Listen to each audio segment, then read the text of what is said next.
We want to bring in the North Dakota governor and Trump surrogate, Doug Burgum, because I know that this is something you've probably had to deal with as governor, and so you've probably been paying a lot of close attention to it. You might not have a lot of fisheries in North Dakota, but how would this affect you and other governors across the states? Well, good morning, Dana. This is huge, this case on eliminating the Chevron deference, as it's called, because this is what's given the Biden administration just essentially unlimited overreach.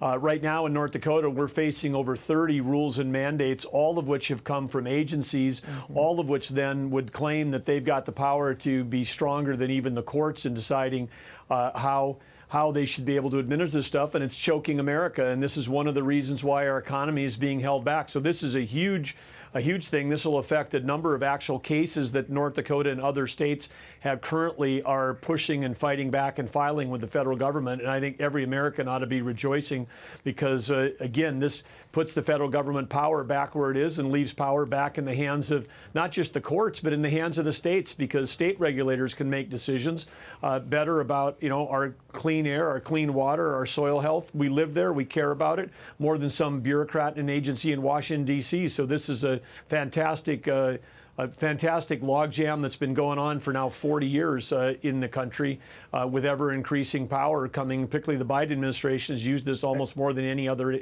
administration to try to jam their ideology through rulemaking down on people, families, small businesses, and states. Hey, Governor, it's Brett Baer. As a conservative who's been fighting regulations like this, and as a Trump supporter, possibly on his VP list, these last 24 hours have to be pretty good for you.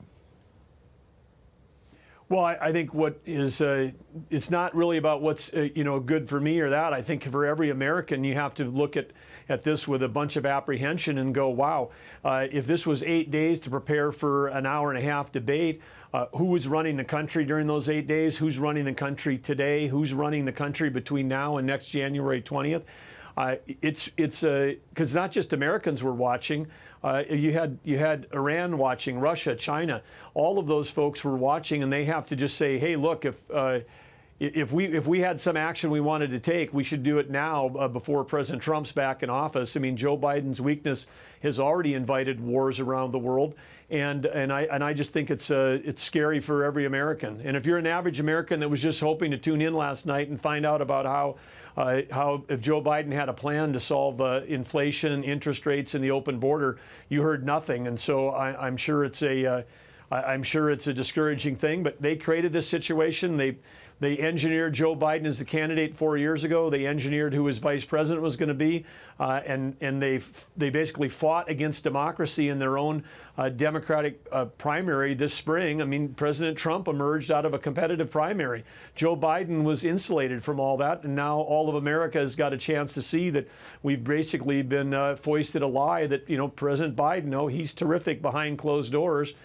Now we know that the whole world has seen what's actually there, and I think everybody's got a right to be frustrated and angered at both the White House and the Democrat Party for just pushing this scenario forward for America. There are some calls amongst many Democrats saying that Joe Biden should pull out of the race and that they should have a different candidate going into the election. But there are party elders, I would say, or people who are in power, saying, no, he should stay. It was just a bad night. It was just a fluke. No problems here. Do you think Joe Biden will be the actual nominee that the Democrats put forward after their August convention?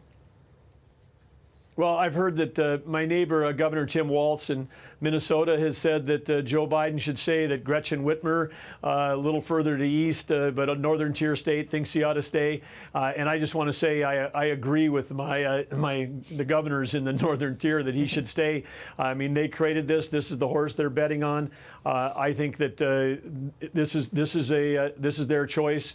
They've engineered this. I think this ought to be the race that they should be going in.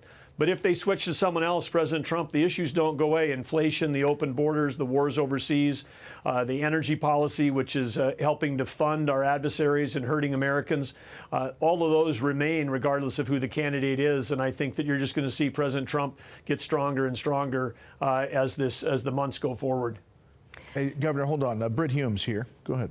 I was just thinking, listening to what the governor said. It is possible if the Democratic hierarchy can talk Joe Biden into stepping off the ticket, staying president until the end of his term, but not being a candidate again, the Democrats could have the last laugh here. If they are able to settle on a credible alternative candidate. Let us not forget that Donald Trump, strong as he seemed last night to so many people, remains unpopular and remarkably so. So suddenly you got somebody that doesn't have the Biden record to run without that burden against a man who's unpopular on the Republican side. Democrats could end up winning the race. Governor, what do you make of that? Obviously, you'd like to see Joe Biden continue as the nominee. Well, I think you swap out the candidate, you're going to have the same policies. If you pick any one of the names that have been suggested before on the Democrat side, these folks are all going to inherit a horrible economy. They're inheriting open borders. They're inheriting the wars that we have overseas.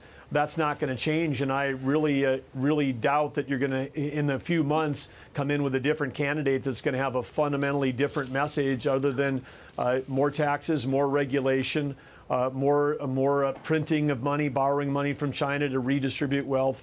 I don't think that changes, and I think that Americans are going to make their vote in November based on, as it always comes down to, their pocketbooks, and I think that they're going to be voting for President Trump. Governor Burgum, we appreciate your time. Thanks. Thank you, sir.